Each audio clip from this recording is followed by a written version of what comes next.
4 अध्याय एस्तर की पुस्तक, उसका 14 से 17 हम पढ़ लेंगे बस। और इसी में आप लीडर्स लोगों को समझना है कि जब आप लीडर्स लोग हैं तो आपकी लीडरशिप कैसी होनी चाहिए। मिला सब लोगों को? मैं पढ़ता हूं आप लोगों के लिए। लिखा है, क्योंकि जो तू इस समय चुपचाप रहे, मोर्दकै कह रहा है एस्तर से, तो और किसी न किसी उपाय से यहूदियों का छुटकारा और उद्धार हो जाएगा। मोर्दकै के अंदर एक भयंकर विश्वास है, बहुत जबरदस्त विश्वास है कि यदि एस्तर के द्वारा हम ना भी बचे तो भी परमेश्वर हमें बचा लेगा, तो भी परमेश्वर हमें बचा लेगा। वो कहता है, यदि तू इस समय चुपचाप रही और परमेश्वर में किसी न किसी उपाय से यहूदियों का छुटकारा और उद्धार हो जाएगा, परंतु तू अपने पिता के घराने समेत नष्ट होगी। क्या जाने तुझे ऐसे ही कठिन समय के लिए राजपद मिल गया हो। तब एस्तेर ने मोर्दकै के पास यह कहला भेजा, तू जाकर शूशन के सब यहूदियों को इकट्ठा कर और तुम सब मिलकर मेरे निर्मित उपवास करो। 3 दिन रात न तो कुछ खाओ और न कुछ पियो। मैं भी अपनी सहेलियों सहित उसी रीति उपवास करूंगी और ऐसी ही दशा में मैं नियम के विरुद्ध राजा के पास भीतर जाऊंगी। यानी कि उपवास ही की दशा में। आप जानते हैं, राजा के सामने यदि कोई उतरे हुए मुंह जाता था तब भी राजा उस व्यक्ति को खत्म करवा देता था। और जब एक इंसान उपवास में होता है, 3 दिन 3 रात आप ना कुछ खाइए ना कुछ पिए, और अपनी परिस्थिति देखना कैसी हो जाएगी। आपका शरीर में बहुत कमजोरी महसूस होगी, आपके चेहरे पे भी दिखेगी। लेकिन वो ऐसी ही दशा में राजा के सामने गई, जो बिल्कुल असंभव था कि राजा उससे प्रसन्न हो। क्योंकि उपवास में इंसान कई बार कमजोर हो जाता है, शारीरिक रूप से कमजोर हो जाता है, चेहरे पर थकावट दिखती है उपवास में। पर वो ऐसी परिस्थिति में कहती, मैं ऐसी दशा में राजा के पास जाऊंगी।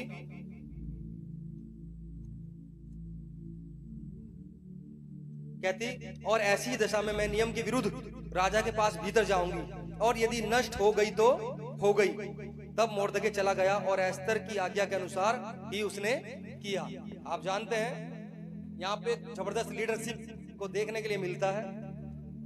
अब आप लोगों को ये समझना है, अब आप लोगों के पास में परमेश्वर ने एक पद दिया या लीडरशिप दी। पद या लीडरशिप आपको क्यों मिलती है? ये एक जिम्मेवारी होती है।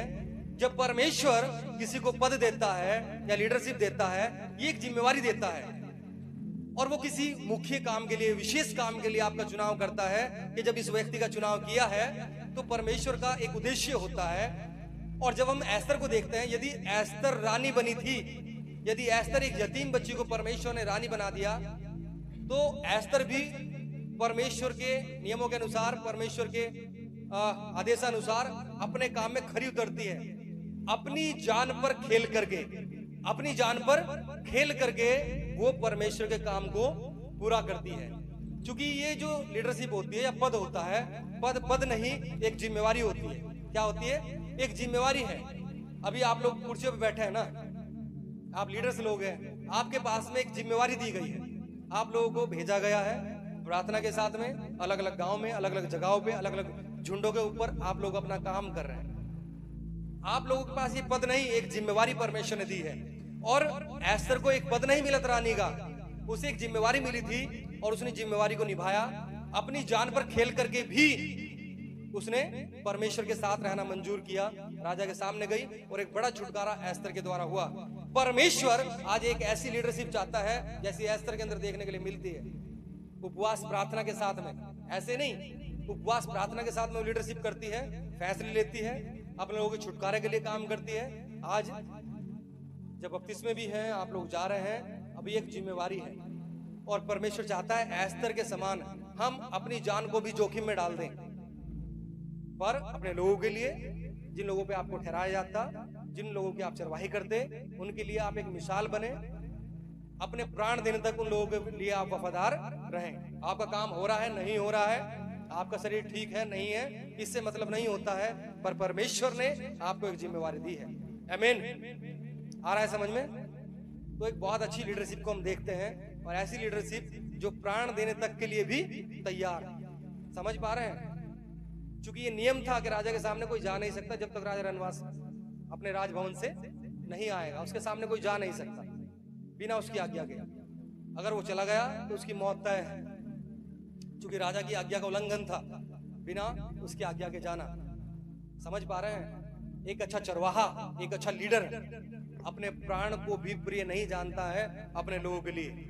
सबसे बड़ी मिसाल हमारे पास में यीशु मसीह है। यीशु मसीह एक अच्छा चरवाहा है। यूहन्ना की पुस्तक में वो कहता कि अच्छा चरवाहा मैं हूं और मैं अपनी भेड़ों के लिए अपने प्राण देता हूं।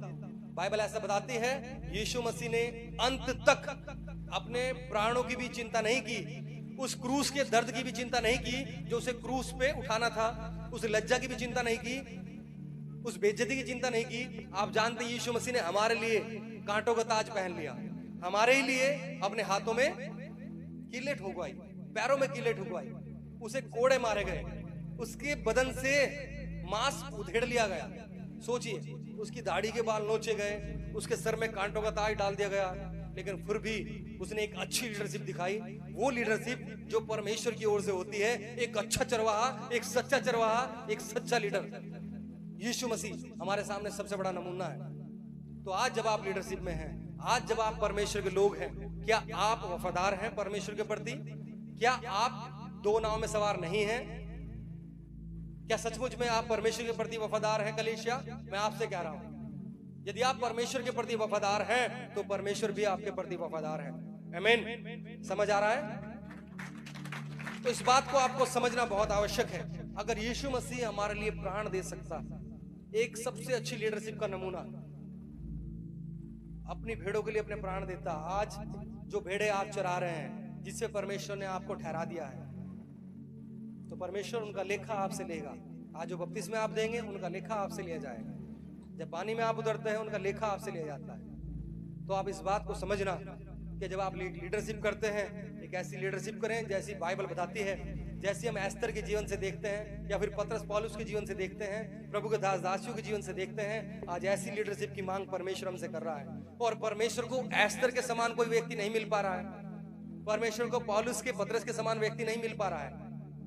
अगर उसे व्यक्ति भी मिलता है तो कई बार जीवन बैलेंस करके जीतते हैं ना, संसार में भी थोड़ा सा है और प्रभु के तरफ भी थोड़ा सा है, लेकिन परमेश्वर को एक तरफा व्यक्ति चाहिए। इसलिए हम उपवास प्रार्थनाओं में हैं, ताकि हम संसार से बाहर आकर के परमेश्वर के सामने एस्तर के समान बन जाए, ताकि परमेश्वर उठा करके हमें इस्तेमाल कर ले। आमीन। तो आज कलीसिया, आप देखिए, जब लोगों को वो एक यतीम अनाथ दिख रही थी, तब परमेश्वर ने उसके अंदर एक रानी को देख लिया। आज आप यहाँ बैठे हैं, हो सकता है आप तुच्छ समझे जाते हो सकता है आप छोटे हो, आपके घर बार अच्छे ना हो, आप किराए पे हो, ऐसा हो सकता है, लेकिन परमेश्वर आपके अंदर एक एस्तर को देखता है, पौलुस पतरस को देखता है, एक ऐसे व्यक्ति को देखता है जिसे लेकर के वो दुनिया के सामने एक मिसाल बना सके।